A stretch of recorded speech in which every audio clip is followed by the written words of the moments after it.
Good afternoon. Clayton Stufflebeam here with Jonathan Hostetler with TH Fabrication right here in El Paso.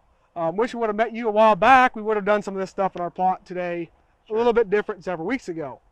What we're doing here today is we are in our organic soybean study, and we are testing a new to me anyway row crop cultivator.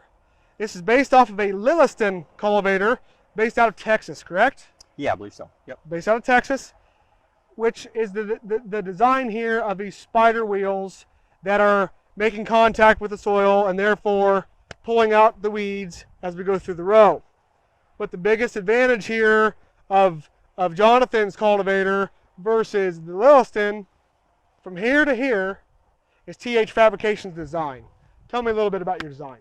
So biggest thing that we saw was the need for adjustability. You know, it's a good, the idea of a rolling cultivator, spiders on it, great idea where you have flexibility. A guy has flexibility to bring dirt away from the row, cut it away, or throw it on. Mm-hmm.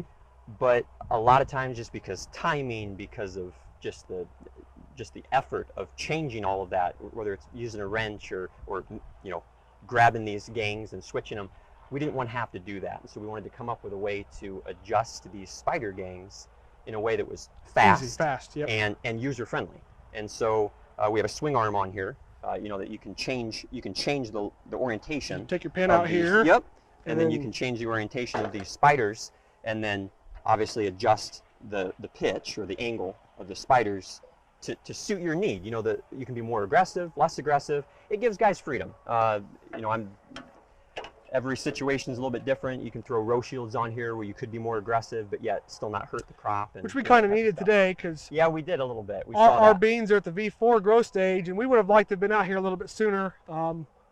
But we weren't. We would have done things a little bit differently, I think. If I had known that you were actually right here in town, right in the backyard, we would have definitely tried some new things here in this organic study. Sure. Last year we bought the weed zapper, and this year we're doing some different things with the row crop cultivators.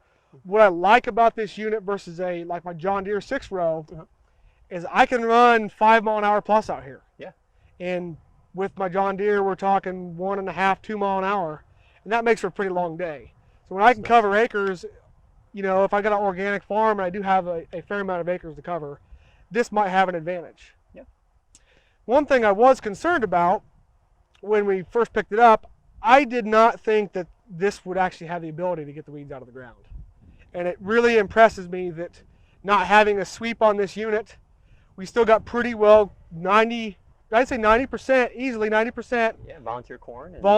And the other weeds were removed from this plot. The weeds that you do see out here are right next to the row, which right now we're not going to be able to get anyway. Yeah. It's pretty tough. Again, if we could have come out here earlier, had some other attachments on here, you know, there's some other things that we could have done possibly, but yeah, organics is such about timing. Absolutely. Such about timing. And I think as this is our second year doing organics here in PFR, we're learning that very quickly, that we need to stay on top of this and do a better job than what we have been. And it's kind of the tools early in the season I compare to a pre-emerge herbicide. You know, you don't want to be out here when you actually see the weeds. You want to take care of the weeds when you barely see them. Get close to the ground. It's a change of mentality. Yes. You're changing from reactive to proactive farming. You know, I mean, you have to be ahead of the game instead of seeing a weed. Oh, I need to go out there. You want to be ahead of the game. Absolutely. Yeah. So it's a total change of mentality to go to organics. Overall, I think we did a pretty good job here. You can see here, we started off as trial and error. We were actually throwing away from the row here and kind of making a berm in the center of the row. We started the day off actually throwing back towards the rows. We were having issues. We were going a little bit too much aggressiveness and going a little bit too fast. And basically, we were starting to lay the plants over because we were throwing so much dirt. What we would have done is, if the plants would have been smaller, we could have gone slower, thrown some dirt out there, and then brought her back into the middle. And the row, as we mentioned earlier, the row shields would be row shields bolt on basically on the side here, and then they come here and they basically sit right here on either the front gang or the back gang. So you can kind of funnel that dirt accordingly, you know, either right underneath the row, but you're not having the big clods or heavy stuff knock over the plant. So once we got the top link adjusted and the thing level where it worked good, we can easily go from throwing in to throwing out pretty quickly with your adjustments. Yep. I can see where a farmer would have a problem with the Lilliston cultivators, Yeah. and basically you have to take a unit off and rotate it, move it around, and Yeah, pin it back switch up, 'em. and Yep.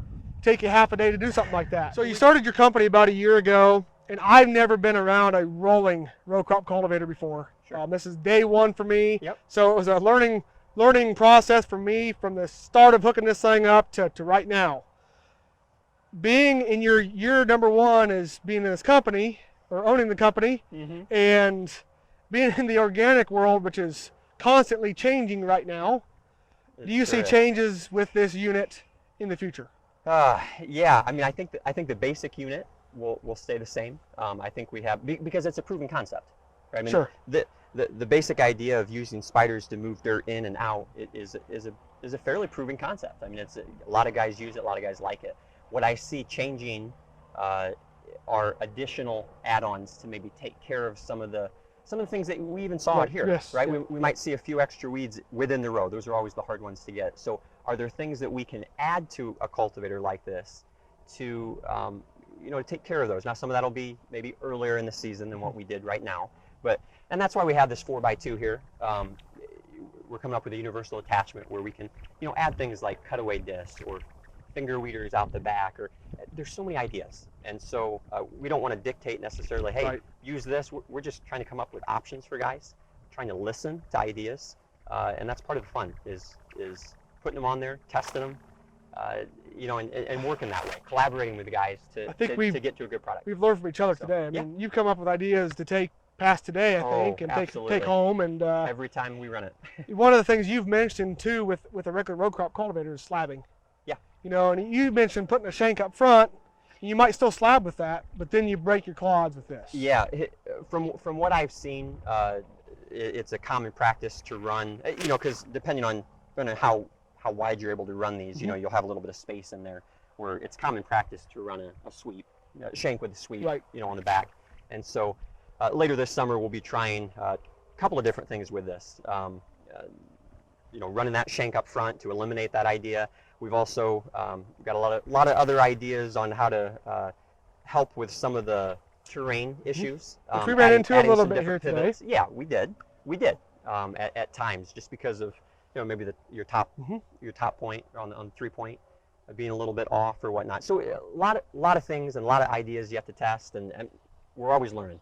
Absolutely. Always learning. And so I'm sure there'll be add-ons to this, like we had talked about. But as far as the base unit, I feel like we weren't trying to come up with something foundationally new here. Correct. We were trying to take something that guys liked, that has been a proven concept, and we were trying to say, hey, utilize it to its potential, because these things have a great potential, but it's hard to justify that potential when it takes a long time to switch from throwing in to pulling away, and so hopefully we'll be able to provide some time saving, because that's critical. Time is everything. Absolutely. In the organics. You don't have time to switch everything on a big cultivator. So if we can give a guy the user-friendly adjustability portion of it, hopefully that just helps them be more successful. So yeah. That's the goal of PFR here, is to learn and hopefully give farmers an idea of what's going on out here in the industry. Yeah. So good day out here in our organic plot. Anything else you'd like to add? Thank you. Thank you for giving us the opportunity to test it. I mean, there's always things to learn, and we learned a lot today. I think all of us did. I learned a lot, so I appreciate the opportunity. Really took advantage of the time we had, so it was good. So I'd like to thank TH Fabrication today for joining us and cultivating our organic study. Thanks for watching today.